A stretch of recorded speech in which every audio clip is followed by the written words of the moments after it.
All right, what's up, everybody? It's Carl's Collects Comics, and I'm back with another episode of Monday Hauls. This is the weekly show where I show off the books that I picked up over the past week to week and a half, and I also provide a couple of quick capsule reviews for books that I think you should consider picking up. So stay tuned.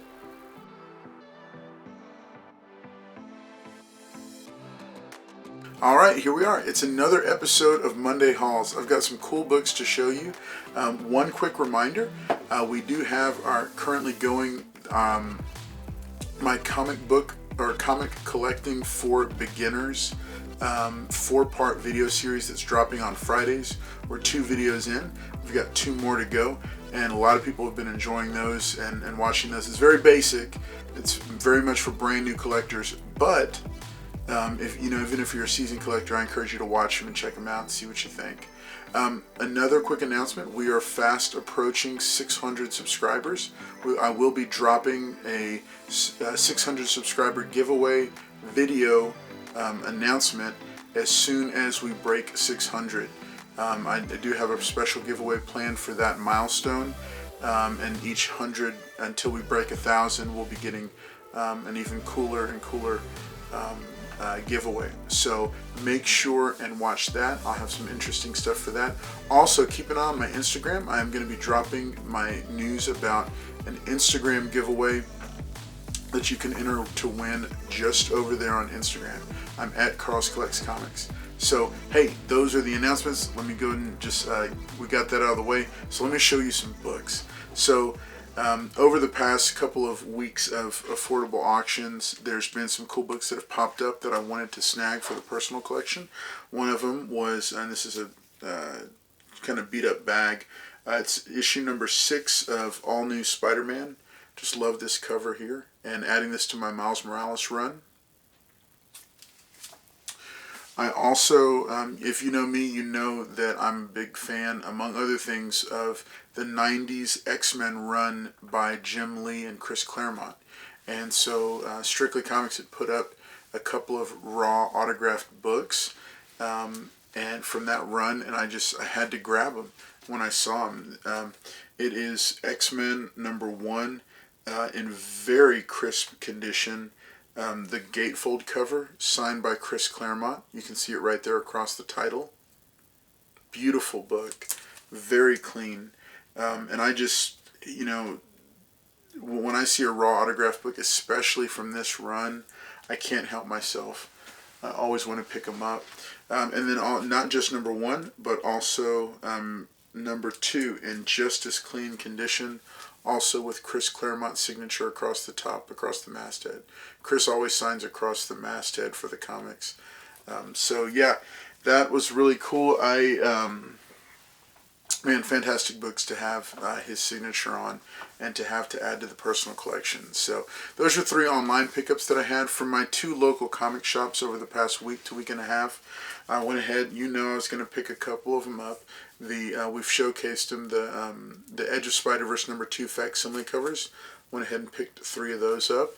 The facsimile books are neat, and they just continue to prove to be extremely popular. I do want to make sure and mention for people that my regular watchers help spread the word that this is a facsimile. The differences are that the Marvel logo and the barcode are slightly different on the original, and there's a little ad for the digital comic that people could download that's on the original as well. So those are really the only differences. Even the price of the books is the same price. They're both $3.99. And I wish Marvel would do a little bit more to change it up, but even the back cover has the same ad that this one, that the facsimile does. So they're almost impossible to tell apart. For new collectors, we want to make sure and put the word out for them that watch out if you see an Edge of Spider-Verse. Make sure and look at the bottom here, what's going on at the bottom, because there are a bunch of facsimiles, and that's the only way to tell the difference. They look just the same. So those are those 3 copies.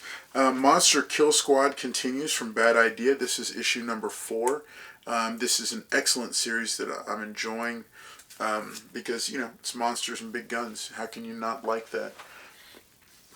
Another recommendation. So Last Flight Out is finishing up. This is issue number 4 that I had at one of my local comic shops.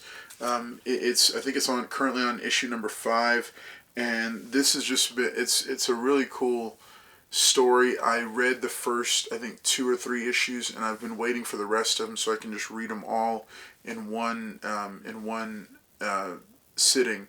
And because I really like the first 2 issues for it, and I like where this, kind of the setup and the premise and where things were going. But I do recommend picking this up. I think it's seen a little bit of heat because it did get optioned, but that's not the reason I'm recommending it. I'm recommending it because it's a really solid read. And if you like action comics or just action movies, that's a really good one to pick up. So that's a back issue, I'll say that. So another new one that came out that's generated some heat, Land of the Living Gods #1. I believe this is the A cover. All right, this was a really interesting story. It's a bit, it's very tied into the culture of South Africa. There's a lot of native language and a lot of terminology and concepts that are coming, I think, from that culture. I'm not as familiar with it, but it takes place in Johannesburg in South Africa in the year 3119. So it is far flung in the future. It's a dystopian story about a young girl who has abilities and a very unique kind of friend with her. And it does have some supernatural elements to the story, and the first issue sets up her journey that she's going to take.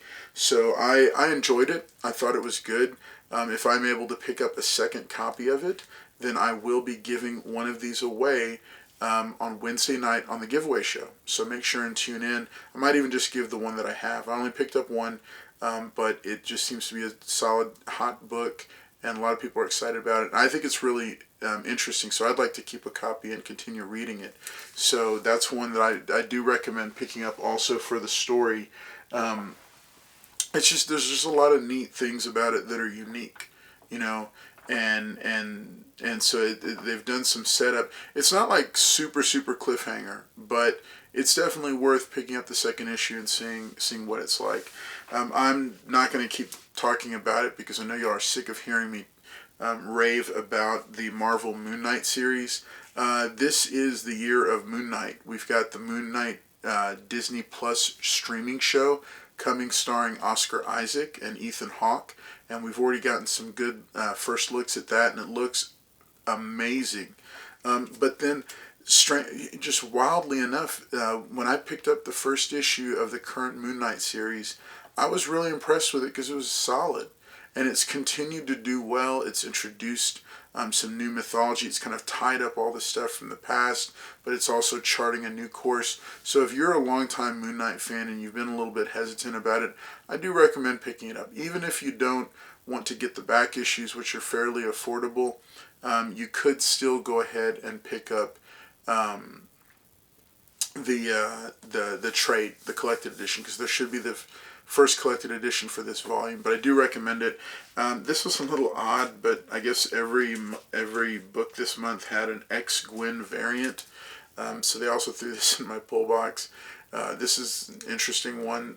I guess it's a Todd Knott cover for Cyclops Gwen Cyclops, I don't know, ex-Gwen, I don't know. So an interesting choice there. But yeah, they threw it in my box, so I went ahead and picked it up. And last but not least, I generally don't jump into like this kind of spec, but it is Grogu. And Grogu, I think, is going to be a very, very big part of the Star Wars lore moving forward. You might be getting hints of that as if you've seen the full Book of Boba Fett. But Die #14 is apparently, it's him in a crowd, so it's almost like a Where's Waldo thing. So this is not the official, real first appearance of Grogu in comics. But I also don't want to not have one. So they had them for a relatively cheap price at my local comic shop, so I went ahead and picked this up. Cool cover, by the way, too, but yeah, picked it up for the Grogu spec. So just going to add that, just going to drop that in my Star Wars box and just let it, just see what happens with it. So that has been this week's pickups. Hope you enjoyed taking a look at some of the books that I picked up. Hope that you take some of the recommendations and find something cool that you enjoy reading. Make sure and like this video. If you haven't yet, leave a comment. Let me know what you thought of this week's pickups, and if there's anything that you picked up that I didn't, I want to know about it. I want to know what you thought about it. Did you enjoy the read and the artwork? And what other stuff is on the horizon that you really want to pick up? I do have some other books that are on the way from this past week, so they'll be in a future episode. But for now, that's what I had. Also, above all, as I said before, we are approaching 600 subscribers. So if you haven't subscribed yet, please do so, because once we break 600, I'll drop the announcement video. It'll have the instructions for how you can enter to win, and we're going to have a lot of fun with it because I will be giving away a slab. So make sure and turn on those notifications so that you can be informed when a new video goes live. Thanks again for tuning in. This is Carl's Collects Comics. It's been another episode of Monday Hauls, and I'll see you next time.